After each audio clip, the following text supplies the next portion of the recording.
Estava agora de saudar o painel, deste lado do Índico, Aurélio Furdela. Pronto, estou aqui para ver se conversamos sobre o tema do dia. Espero que a conversa sobre este mundo desconhecido da alma possa nos revelar realmente os seus mistérios. Boa noite. Boa noite, cá do Índico, né?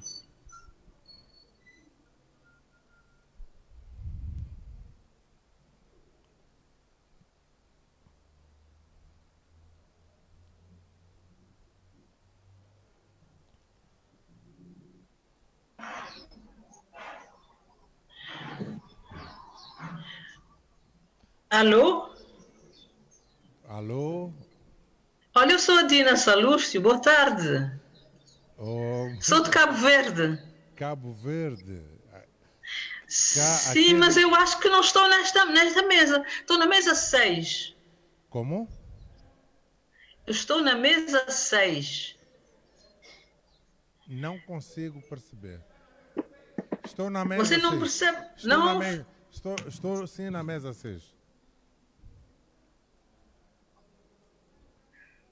Estou sim na mesa 6. Então estou bem. Tá. Pronto, tá bom. É porque há bocado eu recebi uma mensagem do Hilarino. Como? O Há som não bocado está recebi muito uma bom aqui. mensagem do Hilarino Não e estou agora fiquei confusa onde é que eu estava. Então, boa tarde. Muito boa tarde. Mas cá entre nós já é boa noite. Boa noite. Belíssima noite. Belíssima noite e belíssima tarde para si do outro lado.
O som está um pouco mal por aqui.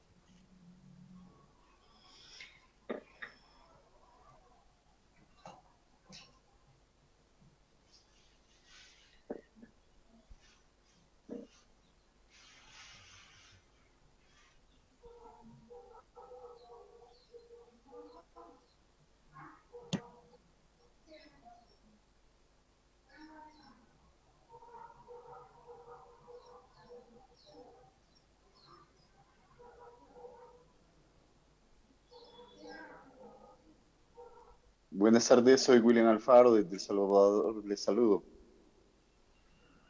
Muito boa noite. Muito boa noite ao painel.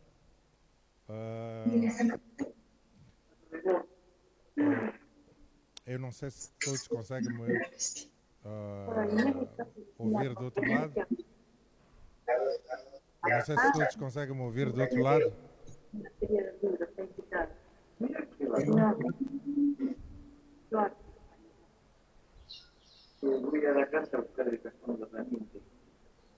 Bom, eu não sei se todos conseguem me ouvir do outro lado.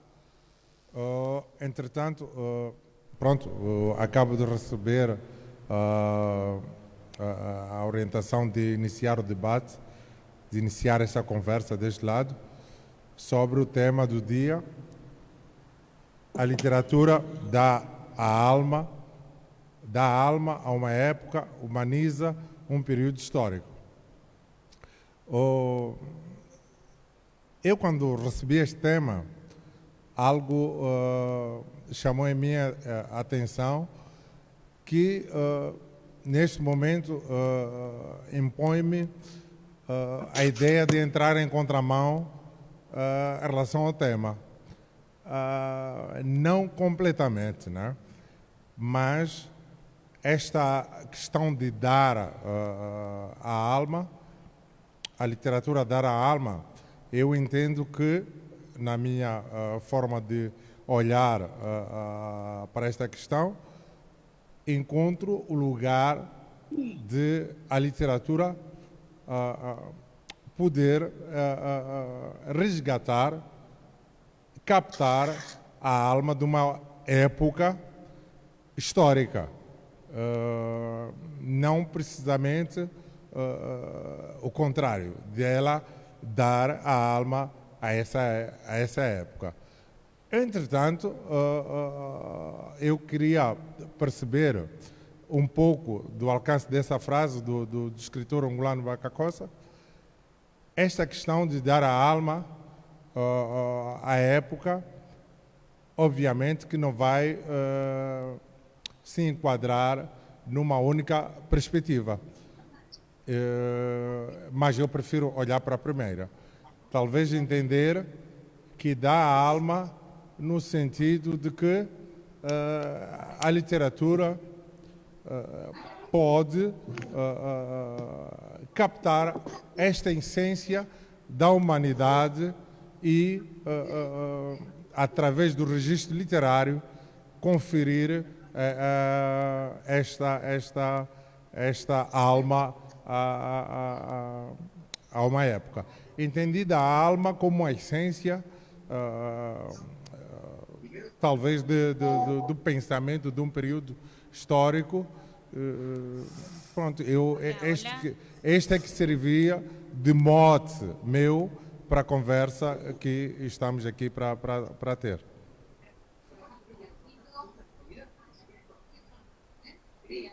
Eu não sei se fui ouvido, eu estou a ouvir com alguma dificuldade aqui, mas pronto, vou tentar captar o melhor possível o som que vem do outro lado.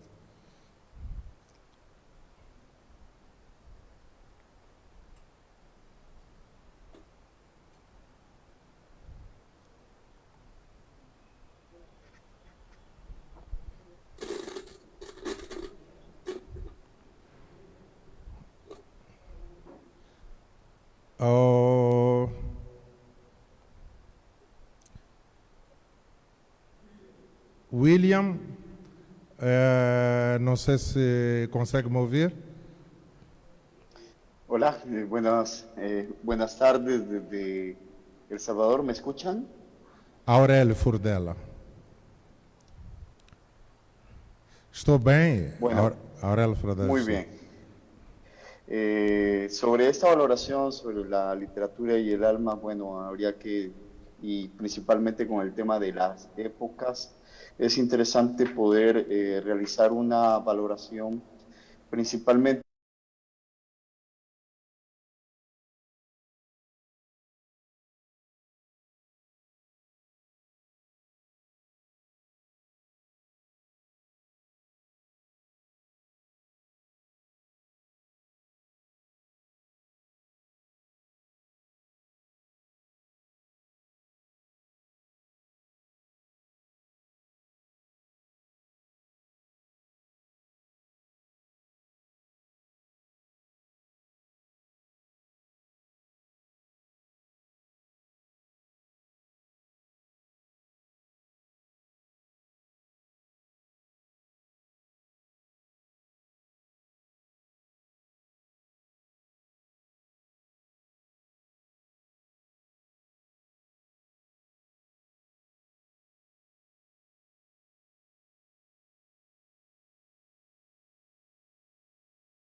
mais uma vez.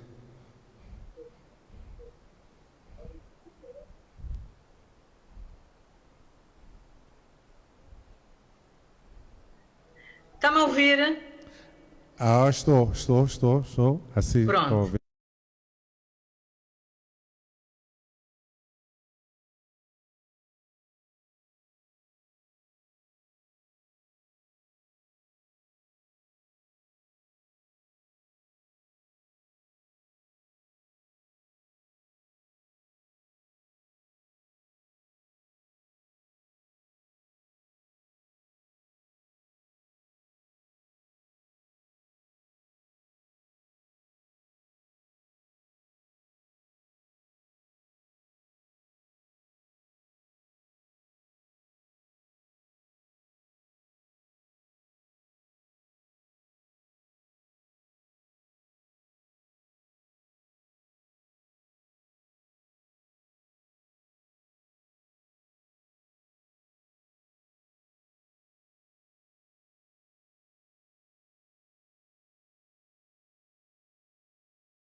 Em português é um bocado, não é difícil, mas até parece trocadilho quando a gente diz a história e as histórias. Por exemplo, eu não sei como é que se diz em espanhol, mas em inglês é history and stories. Então é diferente. Em português temos a mesma palavra para as duas situações, que nós agora estamos a dar como, não como contraditórias, mas como complementares. Sabemos que nas abordagens, eu vou ler agora um bocadinho, sabemos que nessas abordagens incidem, na abordagem histórica, incidem muitas especulações com subjetividade comprovada e dependendo dos pontos de vista de determinados factos, ponto de vista dos historiadores sobre determinados factos. Nós todos já ouvimos, ou lemos, ou até dissemos, do mesmo facto, contado por protagonistas diferentes, tem versões diferentes. Uma batalha, às vezes é dita como uma batalha, o grupo A foi o vencedor. Quando a gente ouve o grupo B a falar, o grupo B diz, nós somos os vencedores. Quer dizer, depende muitas vezes dos protagonistas a avaliarem uma situação. Por isso é que a gente diz que a história não é uma ciência exata. E ela tem muita influência dos interesses de quem está a escrever, dos interesses de quem escolheu os seus historiadores para contarem a história e até de uma época. É difícil e ronda um bocado de injustiça quando pessoas definem e desenham uma narrativa para irem atrás de factos para compor a história. Mas isto não é aquilo que nós queremos ensinar hoje aos nossos estudantes que nos estão a ouvir. O que nós queremos dizer é que os historiadores são pessoas honestas, são profissionais honestos e temos que acreditar no que eles dizem. Só que, quando... Eu não sei se posso continuar, Sim, absolutamente. Aurélio. Absolutamente. Pode, sim. Posso. Então, o que eu queria dizer... é que, voltando um bocadinho, que embora sendo uma ciência não exata, nós admitimos, para o equilíbrio e para a nossa tranquilidade, que os profissionais estão honestos e estão a construir a história que nós vamos deixar aos nossos mais novos. Porque a história é uma ciência que nos liga também ao passado, que liga a nossa geração à geração que aí vem. A história, e estou a falar ainda para os mais novos, a história ocupa-se dos acontecimentos decisivos de um país, de um continente, de uma nação, de uma civilização, etc. Nesses casos, nós não vimos pessoas, vimos poucas pessoas. As pessoas quase que não têm nome, vão perdendo os nomes. Então, as mulheres não se fala. Nós, quando lemos a história, as mulheres pouco ou nada aparecem. Os nomes que aparecem são nomes de homens. Mas, deixando isto para outra questão. A história fala de um conjunto que se supõe maior, um conjunto grandioso. Então não se fala de sentimentos, não se fala de relações pessoais, não se fala de alma, não se fala da humanidade, da justiça, não se fala do medo, não se fala da vergonha. Quem vai falar desses sentimentos? Quem vai falar dessas coisas que são a nível da história universal, da história dos países, como coisa pequena, os sentimentos dos homens e das mulheres, o desempenho Não. Queres que eu pare? Não. Eu estava a fazer o sinal a alguém que está ao lado. Continua. Continua assim. Tá bom, é que eu vi um sinal e pensei que fosse para mim. Não então quem vai escrever sobre os sentimentos, sobre os compromissos? Sim. Não era para si o sinal.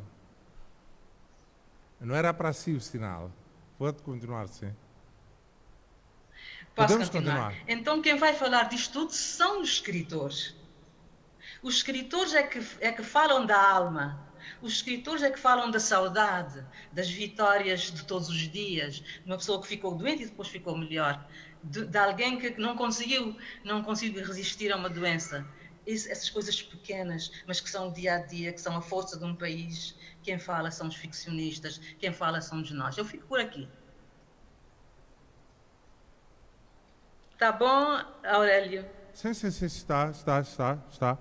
Eu posso ficar por aqui para poder ouvir os outros. Por hora. Podemos ficar por aqui. Chamar aqui a conversa, o Sila, para ver se... muito boa tarde, muito boa noite. Não sei, desse lado, como estão? Sila? Boa noite. Sila. Eu fiquei um bocado com a percepção de que tinha havido uma troca de horas, porque pelos cálculos que eu fiz, isso devia ter começado há menos de 10 minutos, mas provavelmente estou enganado. Em todo o caso, cá estou com muito prazer, primeiro agradecendo pelo convite para participar neste evento, na Feira do Livro de Maputo. Eu agradeço imenso. Quero também aproveitar para felicitar a minha irmã, que não tenho visto há muito tempo. Refiro-me a Paulina Cisiane, e dizer-lhe que ficamos todos mais orgulhosos dela. Que o prêmio é para nós todos e que fazemos votos que ela continue a liderar este processo, que ele continue a dar exemplos para todos nós e, sobretudo, para as nossas jovens raparigas, para que acreditem. Eu já recebi, como consequência disso, alguns pedidos de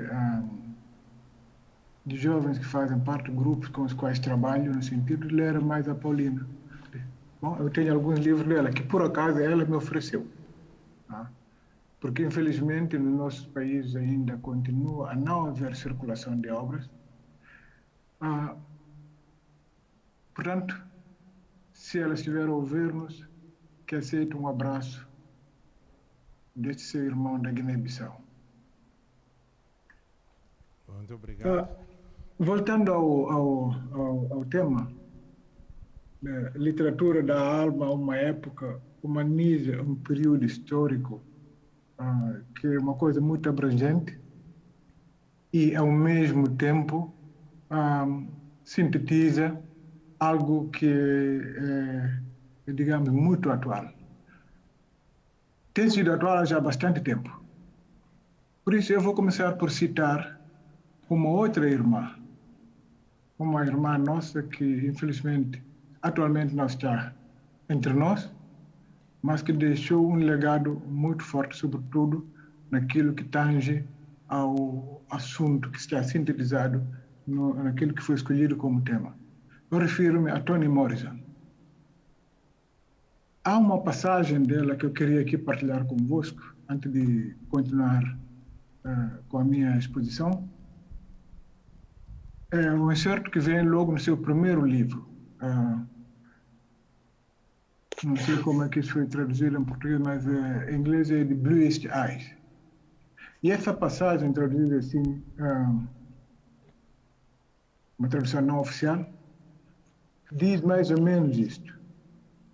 Cada membro da família na sua própria cela de consciência, cada um fazendo a sua colcha de retalhos da realidade, coletando fragmentos de experiência aqui, pedaços de informação ali. A partir das minúsculas impressões que compilavam uns dos outros, criaram uma sensação de fazer parte do lugar e tentaram se arranjar com o que viam um no outro. Fim da citação. É essa a tarefa que nós temos que encarar. Nós todos que escrevemos ficção, não é uma ciência exata nos termos em que foi definida há bocado pela nossa outra irmã Dina Salustio, a quem saúdo novamente, e que nós, escritores, também escrevemos história. Não é a história dos vencedores, não é a história oficial. E muitas vezes nem sequer é a história que será contada de imediato. Mas é história. Não fala das coisas que aconteceram, mas fala muitas vezes e quase sempre daquilo que, não tendo acontecido, podia ter acontecido. É isso, eu acho que é isso que a Dina se referiu quando falou do relato, daquilo que nos vai na alma, daquilo que são nossas saudades em diferentes momentos da nossa vida e, sobretudo, aquilo que são os nossos sonhos, as nossas aspirações em cada época específica.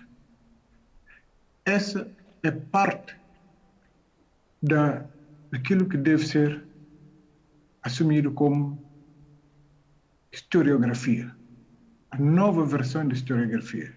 A historiografia que o africano, em primeiro lugar, tem que assumir. Porque a outra história que nós aprendemos no passado, quando estivemos nas salas de aula, essa história muitas vezes não é a nossa história. Então, nós temos que reescrever a história. Eu não quero entrar nessa retórica dos políticos, mas efetivamente nós temos que contar a nossa história de uma forma mais viva, de uma forma mais séria,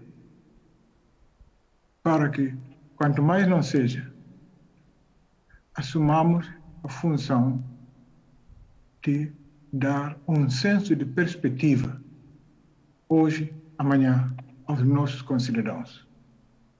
Esse senso de perspectiva é aquilo que vai armar o novo cidadão africano para enfrentar os desafios que ele tem pela frente.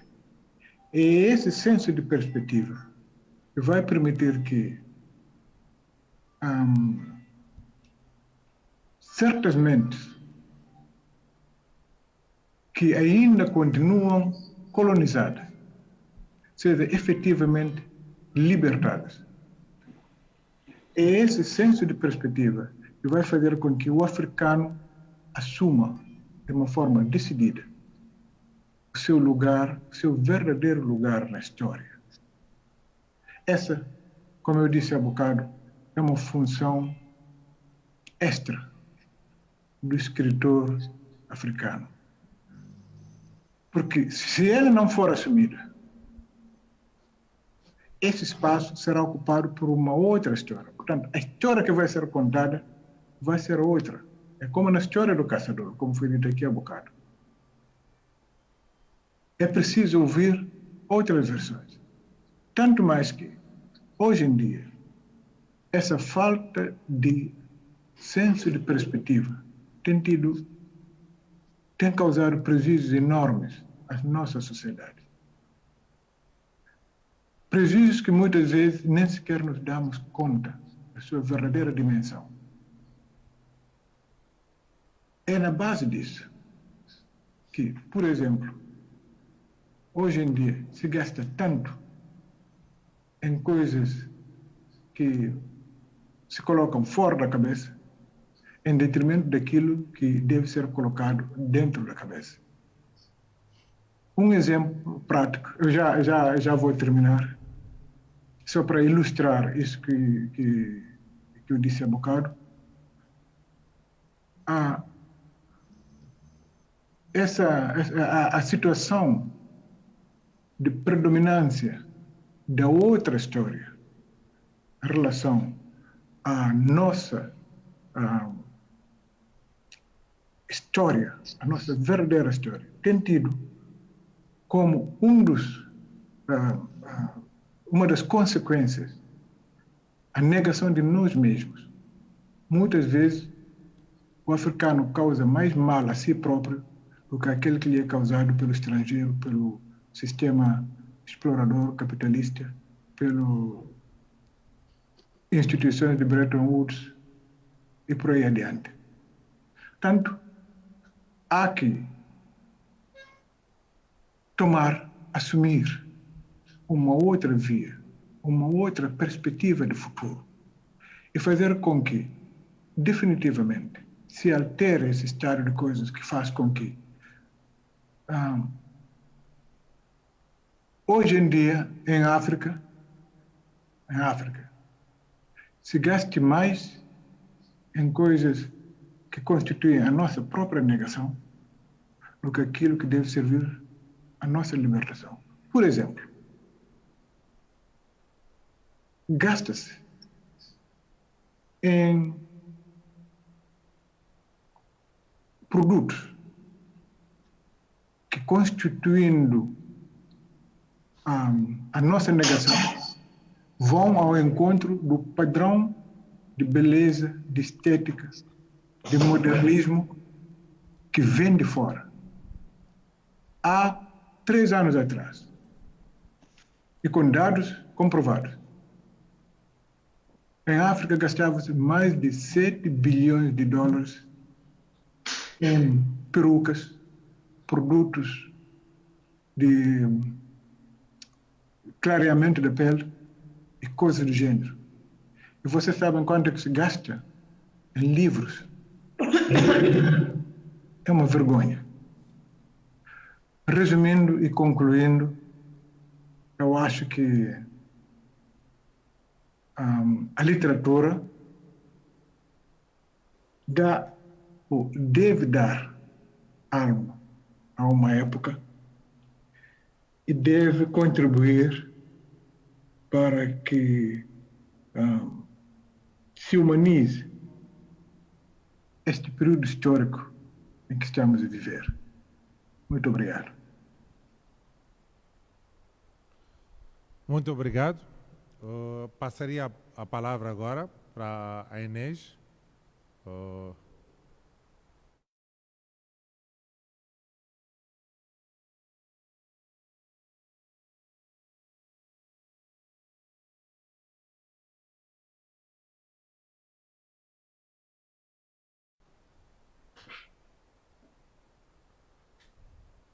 Inês, não sei se consegue me ouvir.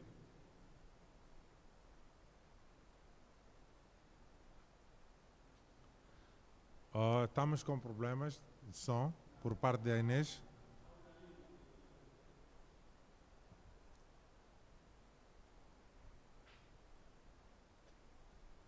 Alô? Conseguem ouvir-me? Sim, agora sim. Sí. Aquí estoy. Aquí sí. Buenas noches. ¿Me escuchan ustedes? Boas noches. Buenas noches. Alô? Bien, muchas gracias. Para mí son buenas tardes.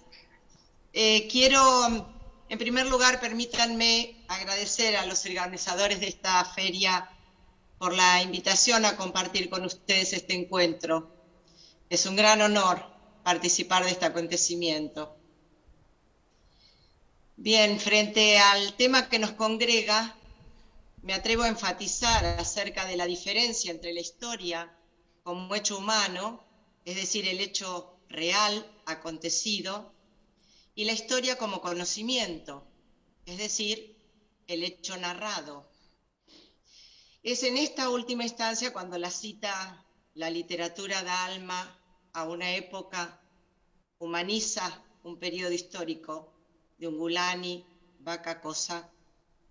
Se hace evidente, en particular cuando afirma que la literatura va más allá de llenar los espacios vacíos o los intersticios de la historia, humanizándola. Esto invita a lograr que se unan verdad y ficción para dar sentido a la historia, a la vez que permite elevarla a algunos peldaños hacia la credibilidad. El reconocimiento de esos intersticios nos obliga a realizar una serie de preguntas que, al ser respondidas, van mostrando una íntima relación entre la historia y la vida de quienes la han transitado. Bertrand Russell, el filósofo de la paz, en su ensayo titulado Sobre la historia, hace alusión a la importancia de deliberar sobre el pasado y le da un lugar de objeto del pensamiento, de algo que, por su posibilidad maleable, facilita la creación de métodos para construir interpretaciones. Afirma Russell que, de todos los estudios mediante los cuales los hombres adquieren la ciudadanía en la comunidad intelectual, ninguno es tan indispensable como el pasado. La historia no es solo valiosa para el historiador, sino también para cuantos son capaces de un examen contemplativo de la vida humana. El ejercicio de la memoria es la facultad que nos permite conservar los recuerdos, las remembranzas, las reminiscencias. Es la supervivencia de nuestro pasado individual y colectivo, el fundamento de nuestra vida espiritual. Los griegos personificaban esa función psíquica con la diosa Mnemósine, quien concedía a los poetas y adivinos el privilegio de revelar lo real. Mnemósine quiere decir memoria en griego. Simboliza, según algunos, la garantía del triunfo del espíritu sobre la materia, pero es también el fundamento de toda inteligencia creadora. Una de las 9 hijas de Mnemósine, llamada Clio, será la encargada de inspirar la inteligencia creadora para construir el tiempo, evocar los recuerdos, ordenar los sucesos. Así es como la historia y la literatura, personificadas por ambas diosas, se hermanan al invocarlas para lograr la iluminación.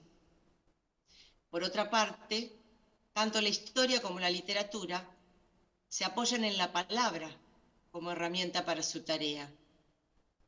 Y si bien podemos afirmar que la historiografía y la literatura tienen una larga relación de encuentros y desencuentros, ya desde el Renacimiento existió una aspiración ética, aspiración a la que estaban sujetas por igual la historia y la literatura, según las palabras del historiador Edmundo Goldman.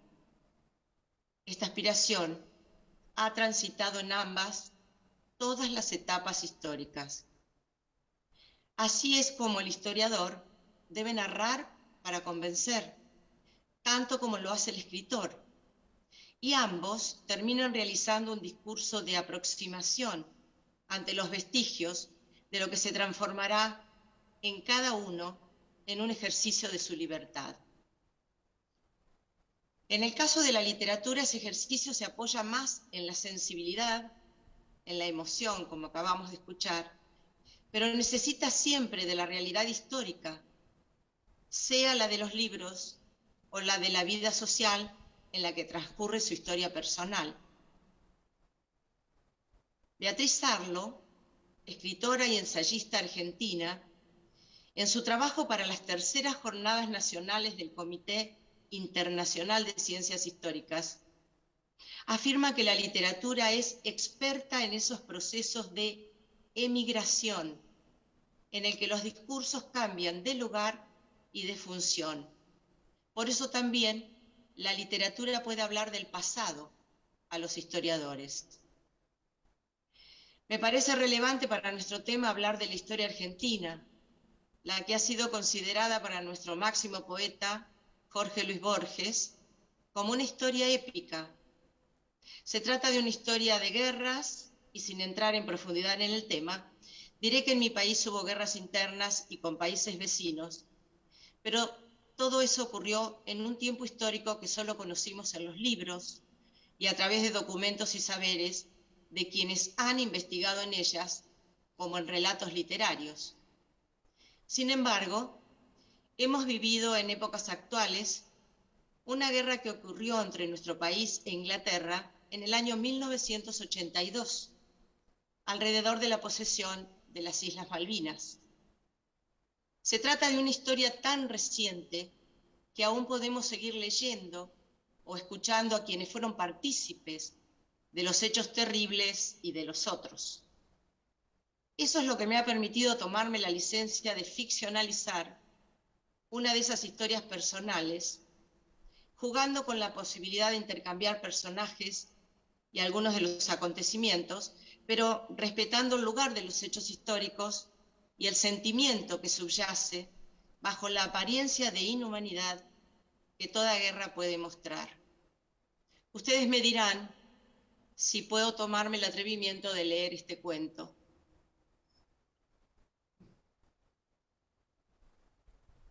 ¿Puedo continuar? Sí, sí. Pode continuar. Mais um minuto. Mi cuento se llama Naranja. Perdón, no lo escucho. Como? Se faz favor? Bien. Mi cuento se llama Naranjas en la niebla. Cada mañana con el café en una mano, una tostada con mermelada en la otra y el periódico bajo el brazo, se acercó a la mesa de la terraza y sin mirar a su alrededor, se sentó a leer las noticias del día. Habitualmente leía los titulares, alguna bajada e iba en busca de otra historia. Así conseguía tener un panorama completo, sin perder 2 horas en detalles. Allí estaba, un sorbo de café, un mordisco a la tostada y los títulos de la primera página, de la segunda, y al llegar a la tercera quedó inmóvil. En realidad, lo que lo había dejado como en catalepsia era una foto. Una cara sonriente en primer plano, a su lado una mujer y una niña, una mesa de desayuno y en primerísimo plano 2 naranjas. Su mirada iba de la cara sonriente a las 2 naranjas. Lo que parecía estático escondía un volcán, una verdadera meteorización de recuerdos, de fragmentos disgregados. Con esfuerzo volvió a la foto y nuevamente al recuerdo.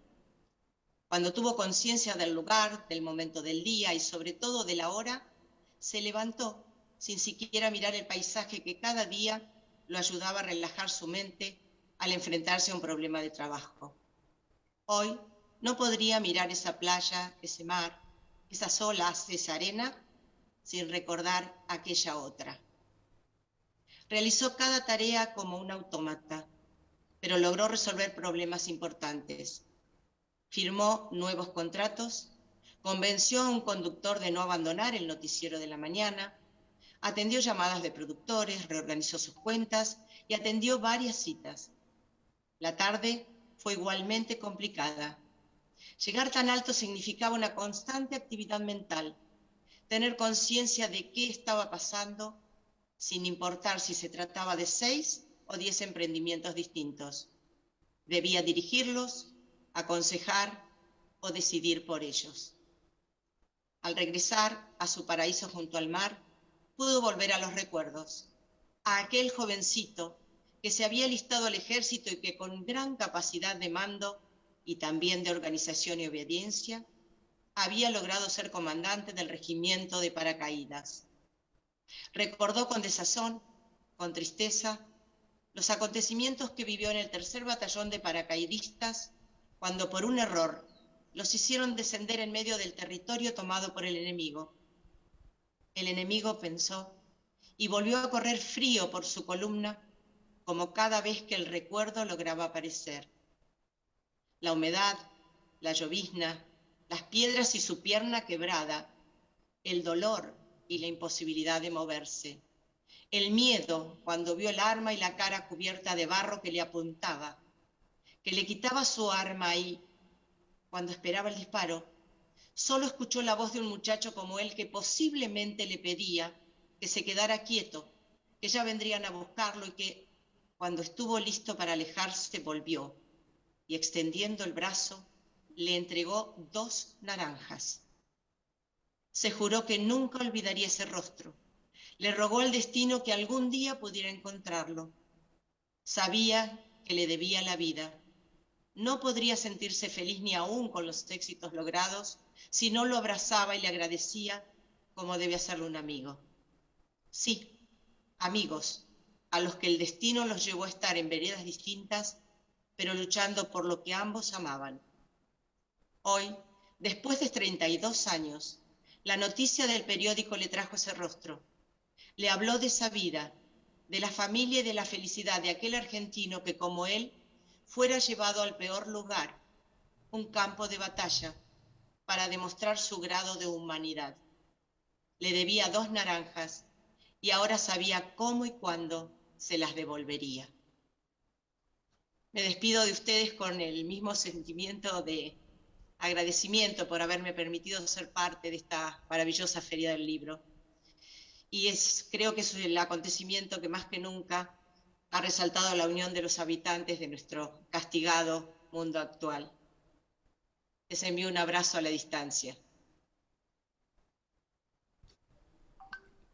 Muito boa noite. Passaria a palavra agora ao William ou Hilarino, desculpa-me, Hilarino. Passaria a palavra ao Hilarino. Não sei se consegue me ouvir agora.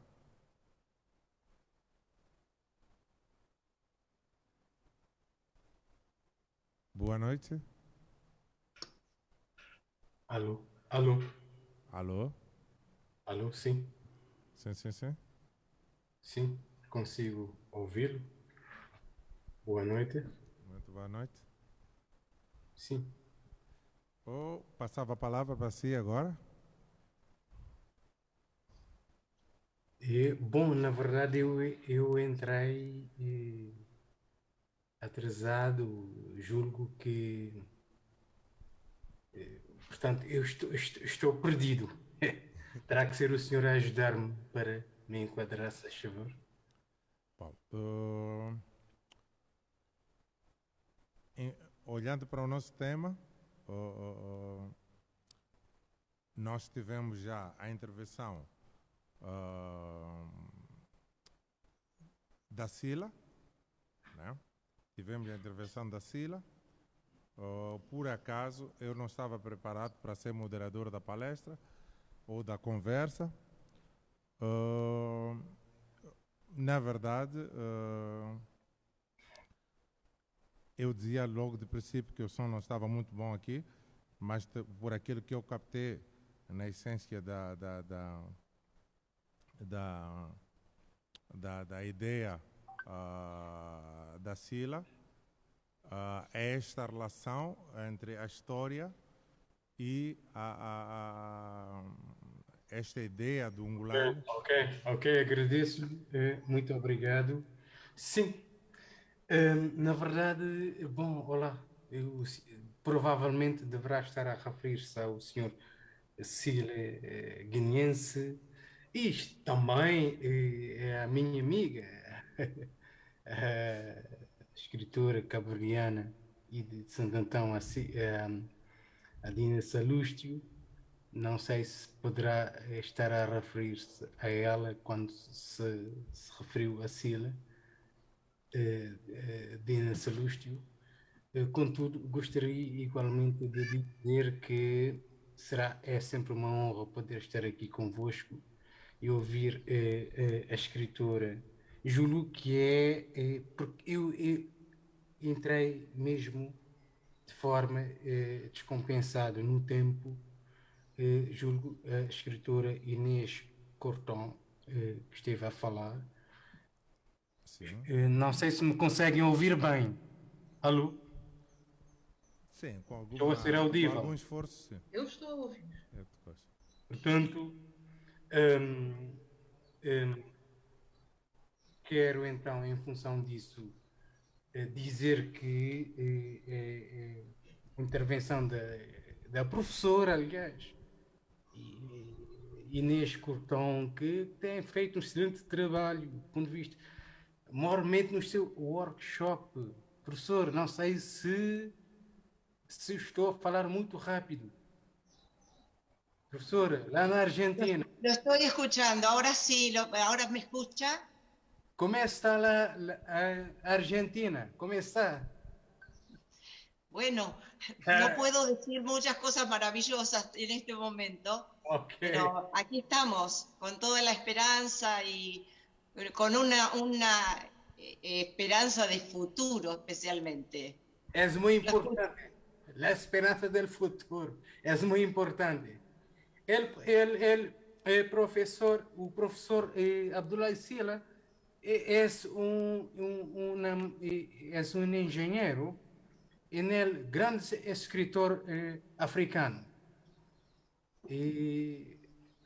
Porque ele, além de ter estudado na Alemanha, é um engenheiro, estudou na Alemanha e também ele corrobora del grandes pensamientos de um grande pensador africano, que é Amílcar Cabral.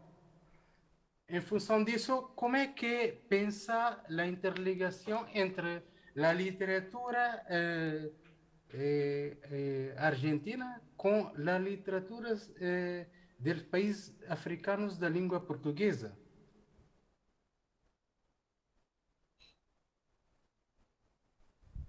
Tem que ligar o som.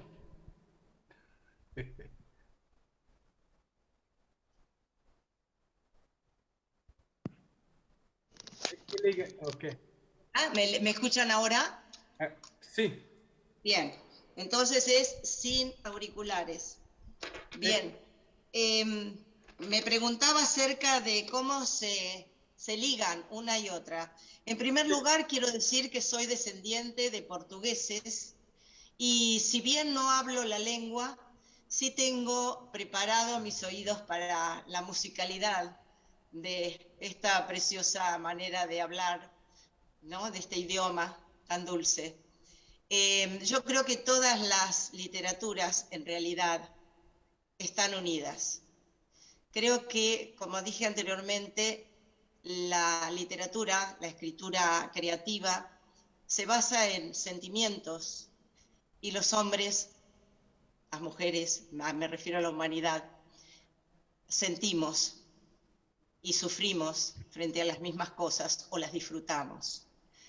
Es probable que debamos aprender el idioma y para poder comprenderlo en profundidad, pero no nos separan las formas de sentir y de decir, salvo justamente por el idioma. Obrigado. Professor, escritor Sila, Abdoulaye Sila, obrigado. Como é que vê, neste caso, a temática, a literatura oferece alma? Porque, na verdade, toda a gente tem alma, mas a literatura é um reflexo da alma de toda a gente, ou de quem escreve. No seu caso, como é que conseguimos ver a sua alma no que escreve? Ou quando, no seu caso, como leitor, já que para publicar teve que ler muito, porque a sua área é uma área diferente, é engenheiro. Portanto, como é que um engenheiro consegue captar a alma dos outros de forma que aquilo lhe sirva de inspiração? Muito obrigado. Eu acho que a literatura é, acima de tudo, uma forma de comunicação. Pode ser uma comunicação imediata, mas a verdade é que, através da literatura, comunicamos não só com os nossos concidadãos contemporâneos, mas também deixamos uma mensagem para os nossos concidadãos que virão depois de nós. Não é por acaso que hoje ainda se lêem obras publicadas há séculos atrás. E a literatura, pela sua essência, pela beleza, pela sua natureza, transmite algo especial, algo que muitas vezes toca a alma e engrandece a alma. Não só a alma, digamos, individual, de quem escreve ou de quem lê, mas de toda uma comunidade. Ela junta as pessoas e muitas vezes faz crescer o sentimento de pertença. Partilhamos elementos várias vezes subjetivos, mas que depois passam a fazer parte daquilo que é, ou passa a ser, a partir de um determinado momento, da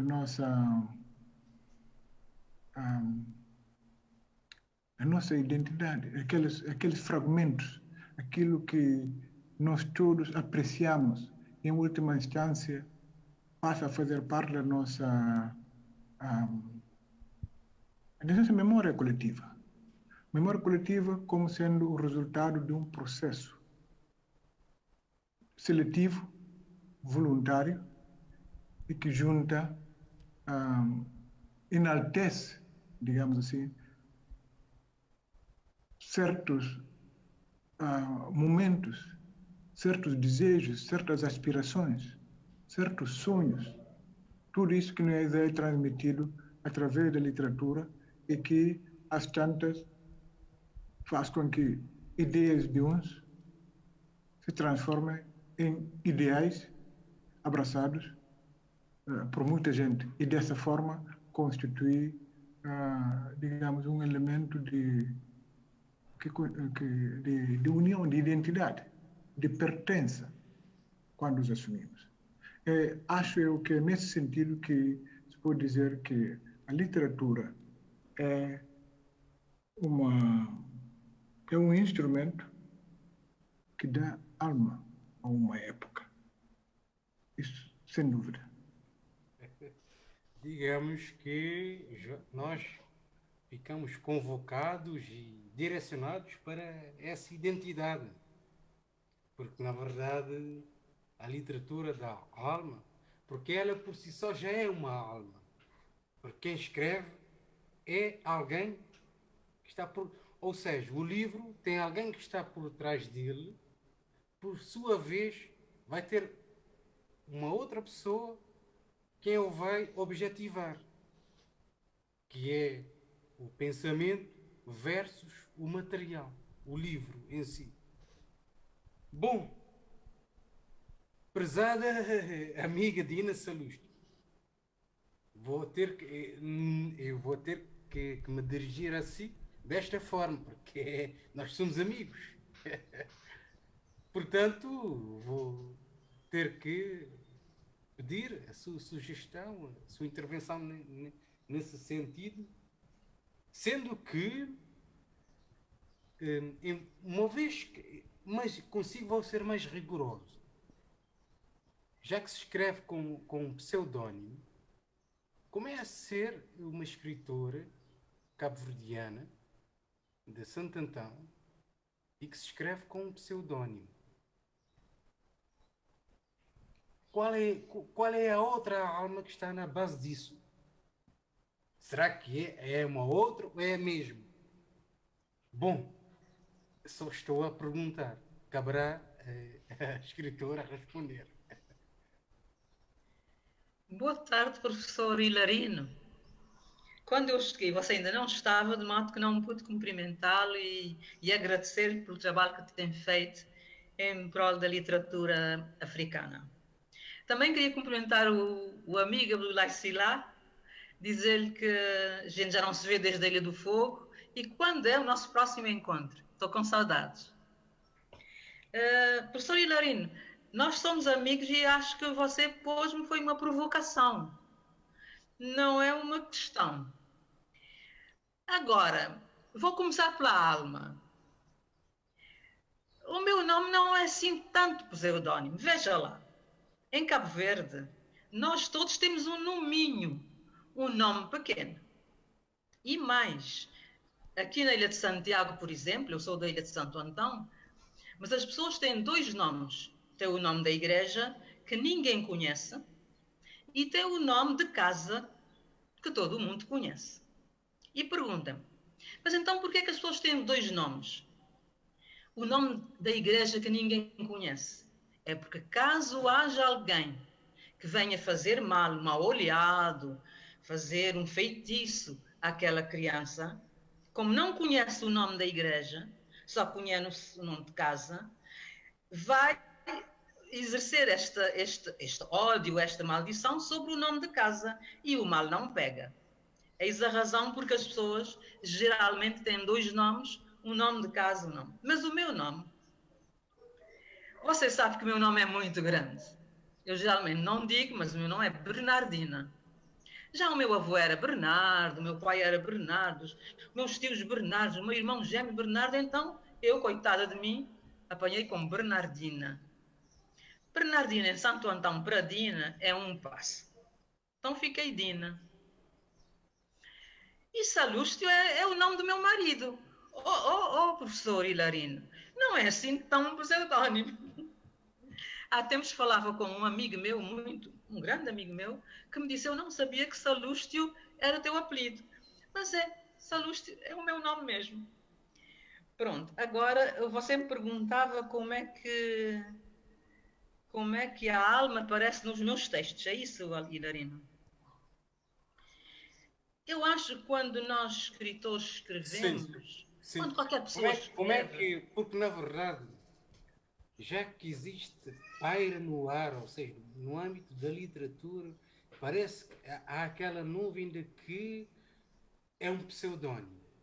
Uhum. Nós gostaríamos de perceber, sim, porque é que, já que Cabo Verde é um país convidado nesta feira, nós gostaríamos de perceber porque é que a senhora, que é de uma ilha montanhosa, como é a Ilha de Santo Antão, que é uma das ilhas que merece, é uma ilha como todas as outras, uma ilha que merece ser visitada, mas contudo tem uma dimensão literária e que está muito bem de ser representada por si e por outros, como é óbvio.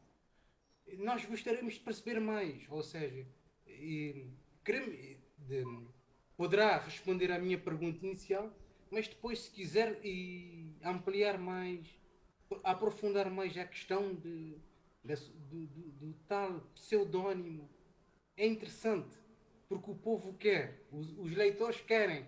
Aliás, normalmente eu sou confrontado com esta pergunta, que é: queremos saber mais sobre, apesar dela ser uma grande escritora, nós queremos saber mais, assim como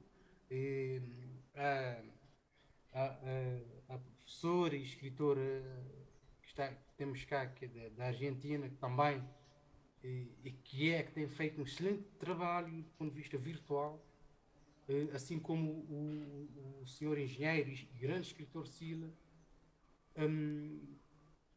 Portanto, tem, assim como todos os outros deste painel, têm estado a fazer um excelente trabalho. É fundamental, contudo, e nesse sentido, é fundamental que se perceba e que cada um faça e que promova o que anda a fazer.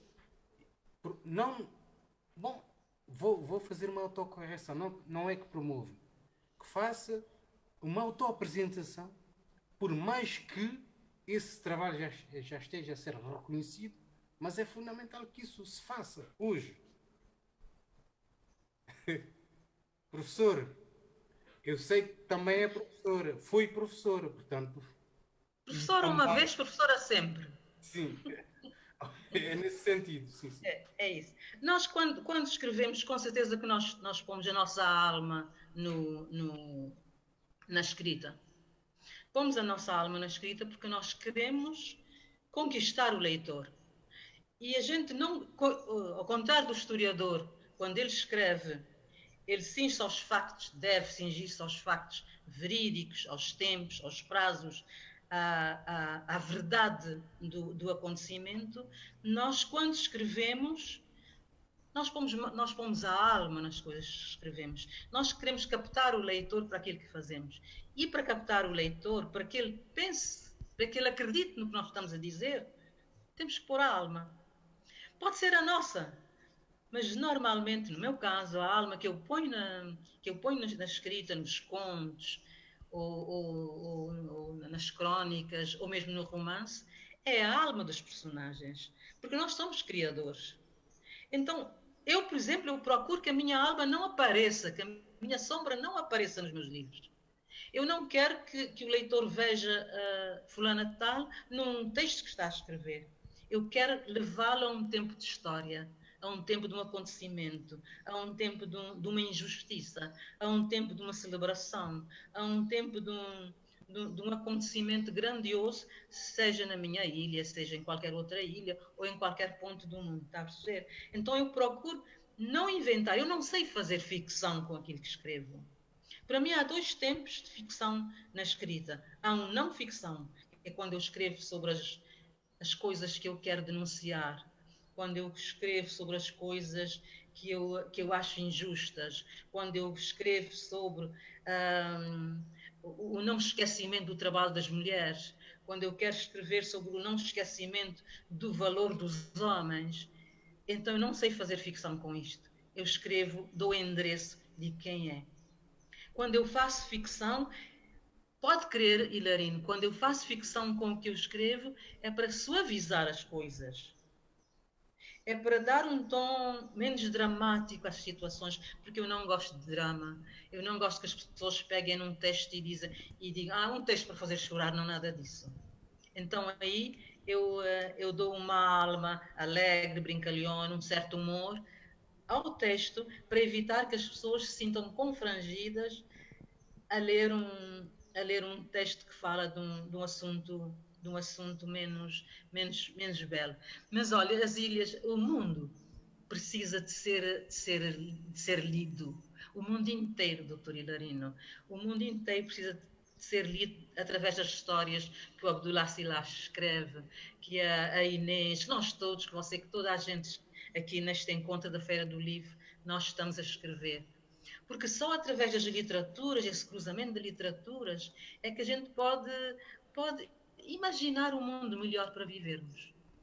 Quando a gente tem essa pandemia que está a dar cabo de nós na África e que a gente não sabe quem está a sofrer com ela, nós pensamos que deve haver mais escritas sobre essa pandemia, que deve haver uma corrente de escritas sobre o ébola, sobre o enriquecimento ilícito, sobre o silêncio sobre as mulheres, sobre os abusos contra as crianças. Eu sinto que nós todos temos que escrever mais para que o mundo todo seja conhecido, para que as nossas regiões sejam conhecidas, não só pelos aspectos menos bonitos, mas por toda essa beleza que é a nossa África, que é a nossa Europa, a América Latina, o mundo inteiro que é tão belo.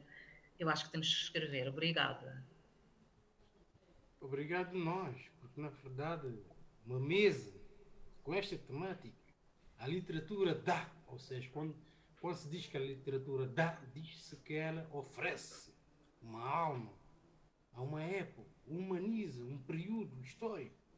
Segundo Ngulani Banca Cosa, julgo que é assim que se diz em Moçambique, e na verdade é isso que nós queremos, porque a literatura não é um ato em si só, um ato de produção, mas é um ato de transmissão.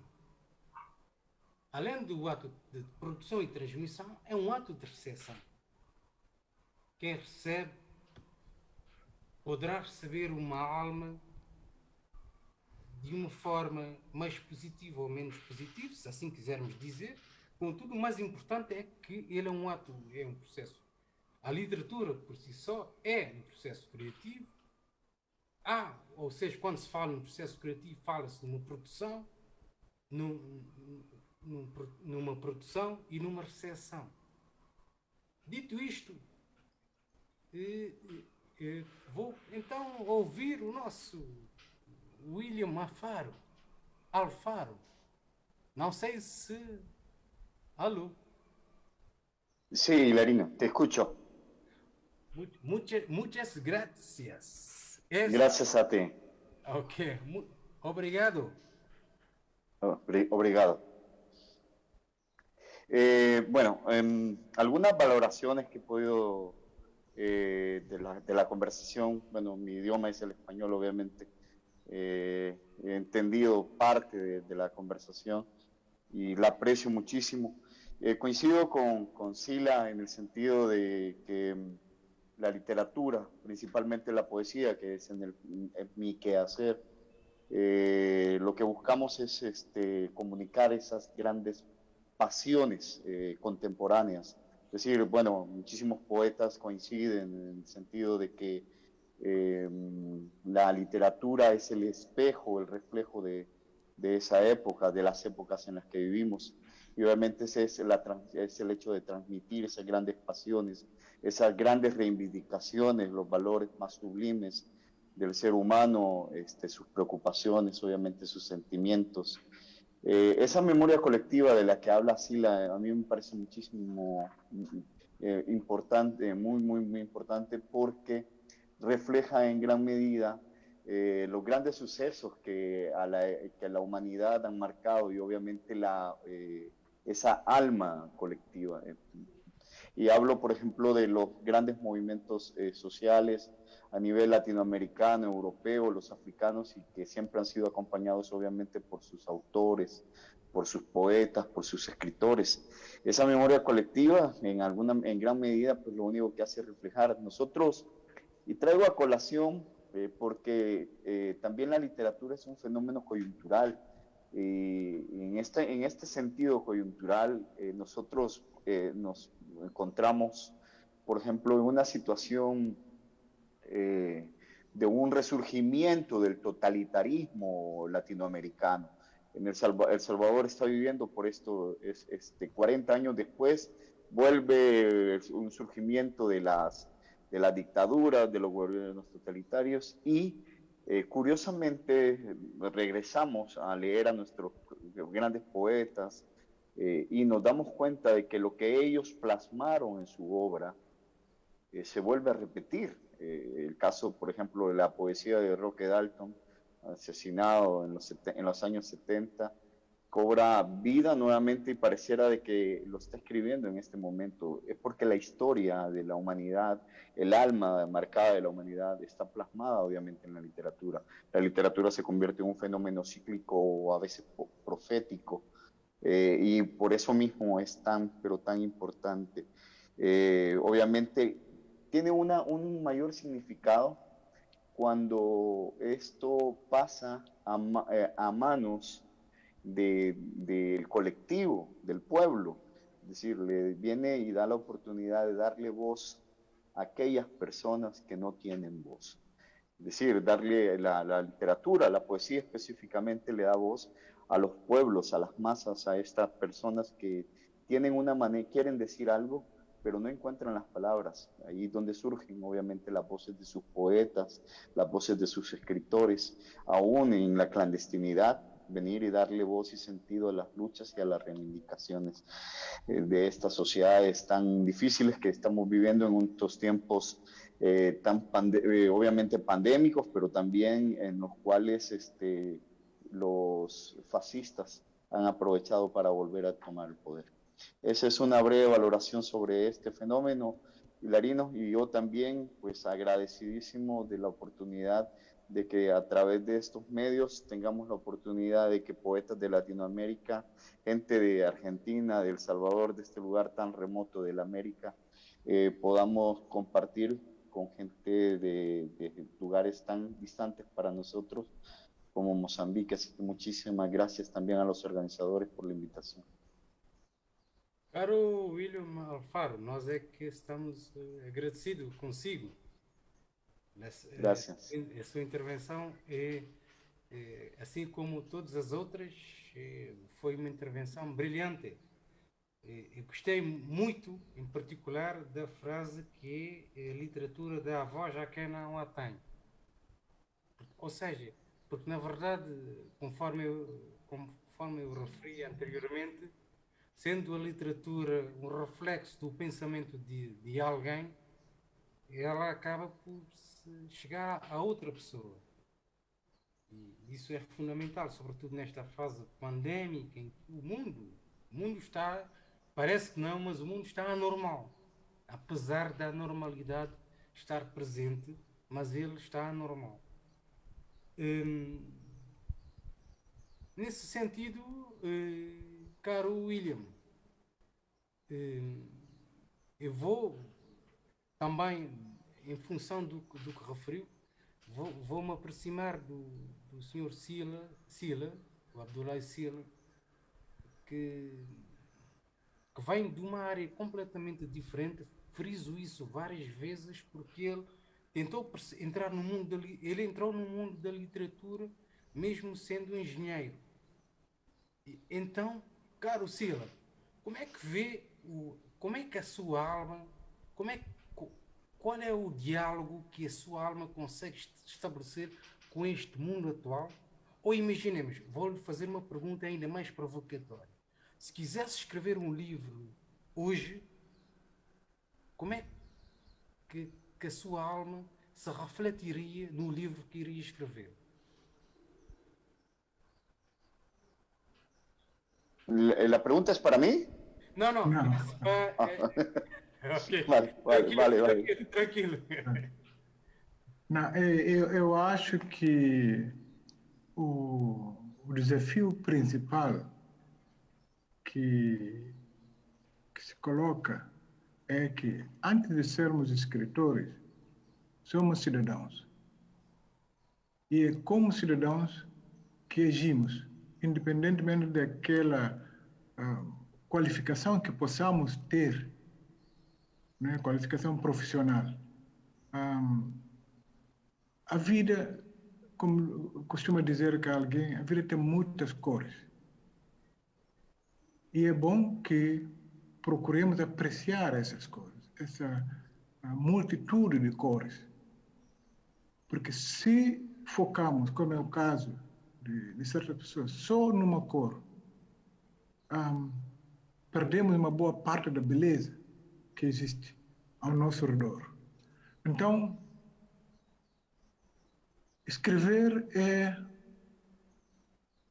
para mim, um momento especial de liberdade, momento em que procuro atingir a minha plenitude, pondo-me no lugar de outras pessoas, colocando personagens que muitas vezes assumem um papel que eu gostaria de assumir, criando situações, mesmo sendo virtuais, poderiam estar próximas daquilo que é, digamos, o sonho de cada um de nós. E o humanismo de que se associa à literatura, tem características próprias. O indivíduo, para ser escritor, primeiro que tudo tem que ser um bom leitor. Quem nunca leu não pode nunca escrever. E quem lê, abre-se ao mundo.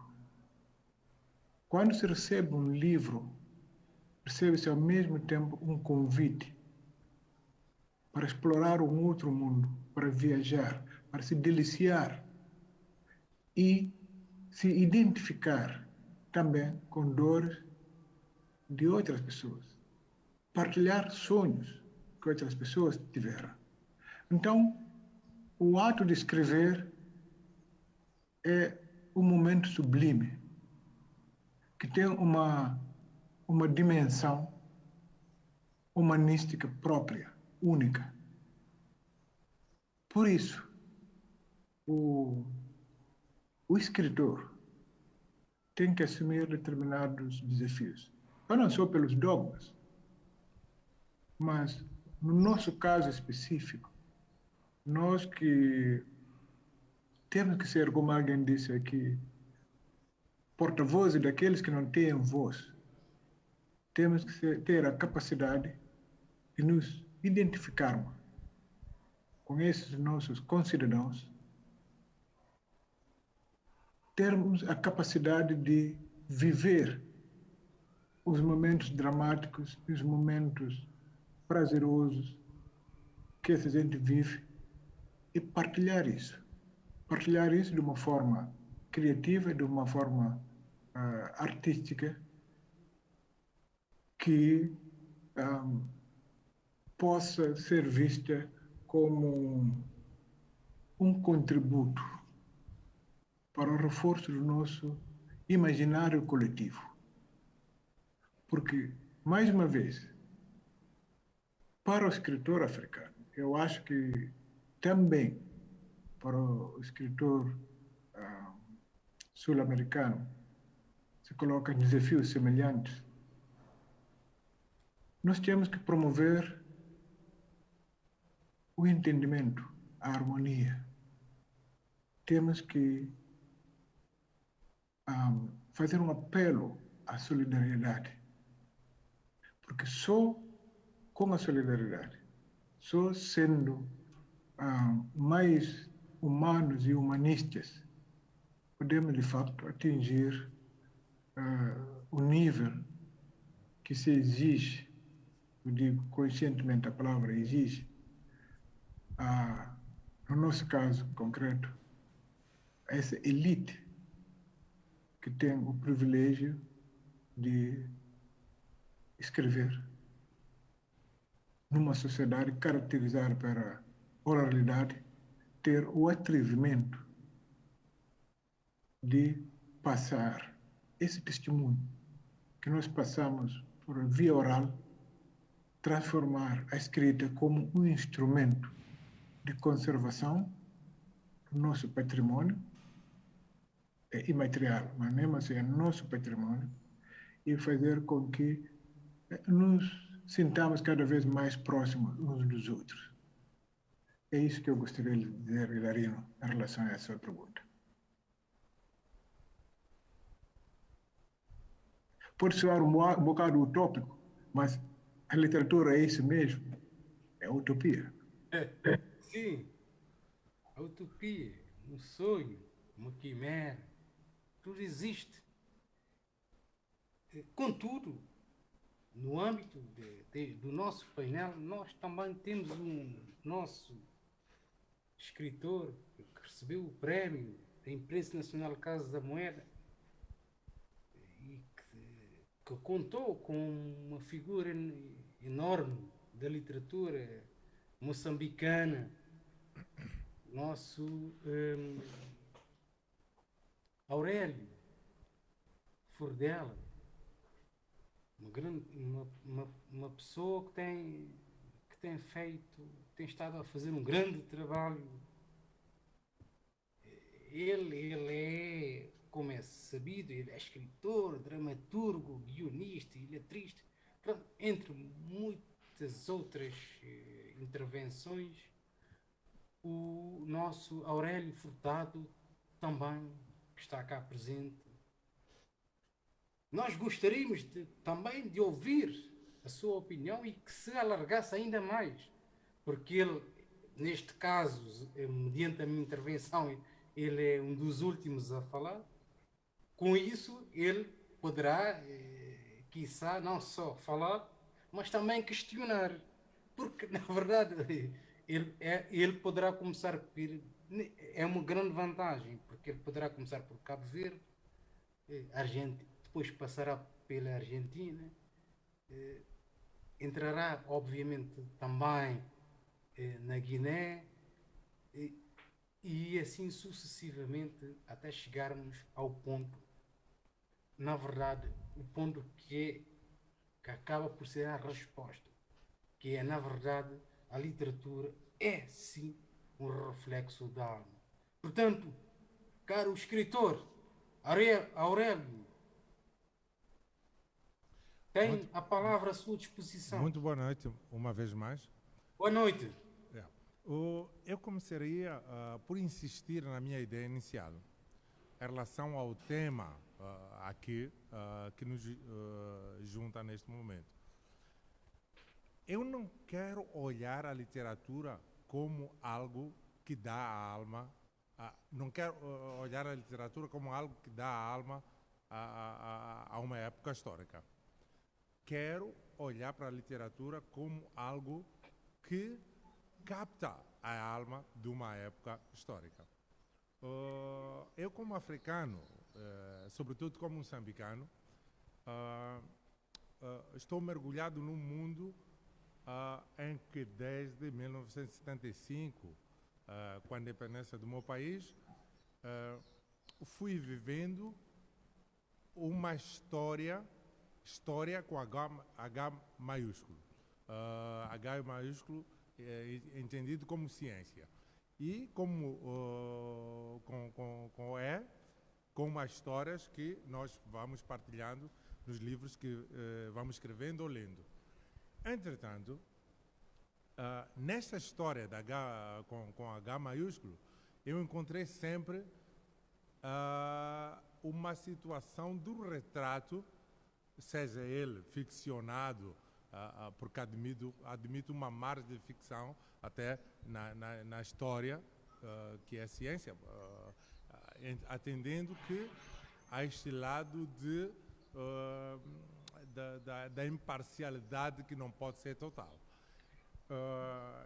Nesta ótica, eu entendo que a literatura não dá a alma.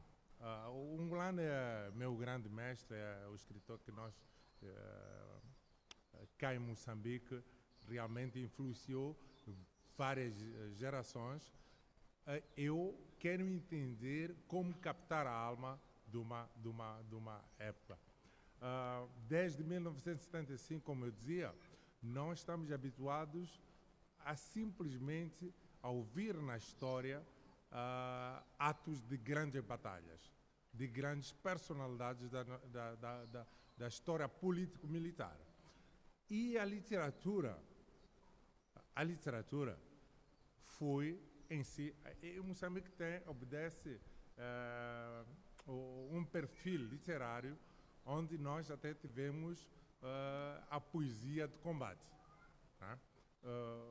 E neste momento os poetas eram também figuras, muitas delas associadas a este perfil libertador. Quanto a mim, a história do meu país sempre prestou atenção a grandes atos políticos, militares, até econômicos. Né? Até econômicos, se formos a falar desde a nossa independência, a independência do nosso país, vamos falando do êxito de colonos, que começa a verificar-se por aí em torno de 1974. Entretanto, estamos a falar num campo socioeconômico. E a literatura vai captar o que é ignorado pela grande história, pela história com H maiúsculo. E é neste âmbito que eu quero entender a literatura. Quando eu escrevo como escritor, eu não estou preocupado muito na reprodução desta grande história. Eu vou buscar as pequenas histórias que passam à margem dos grandes historiadores, daqueles que constroem a narrativa coletiva enquanto que ciência.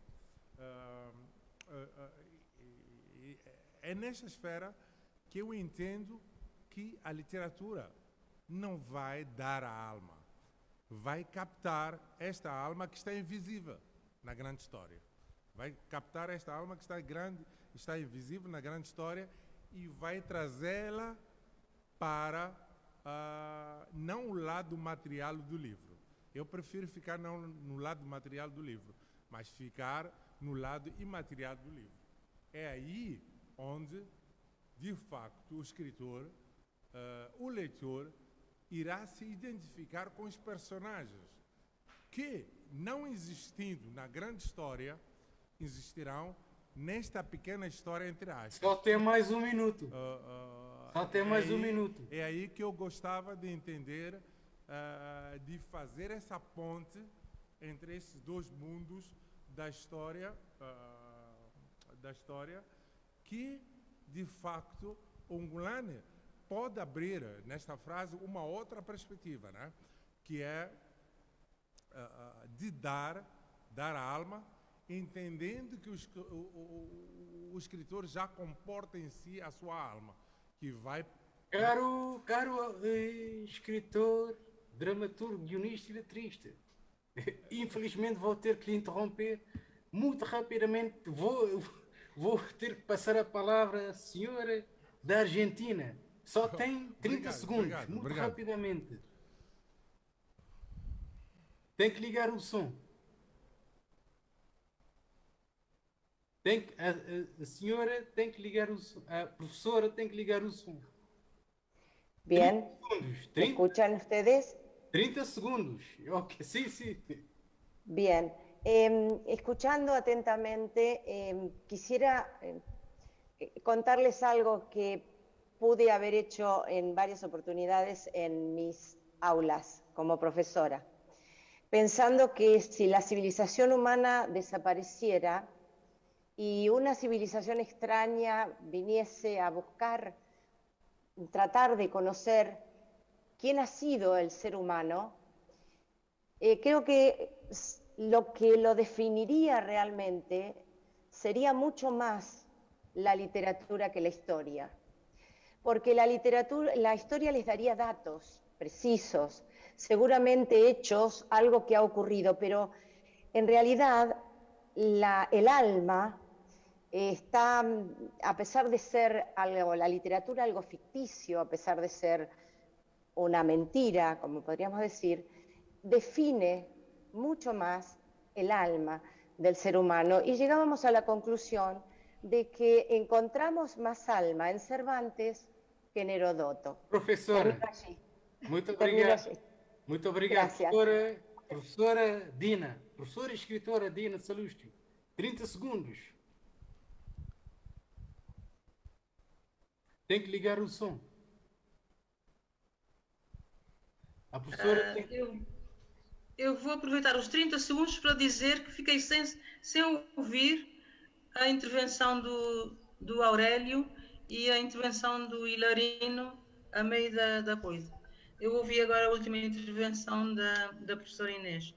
Nesses 30 segundos eu quero dizer que foi muito bom estar aqui, conhecer-vos, aprender convosco, muitas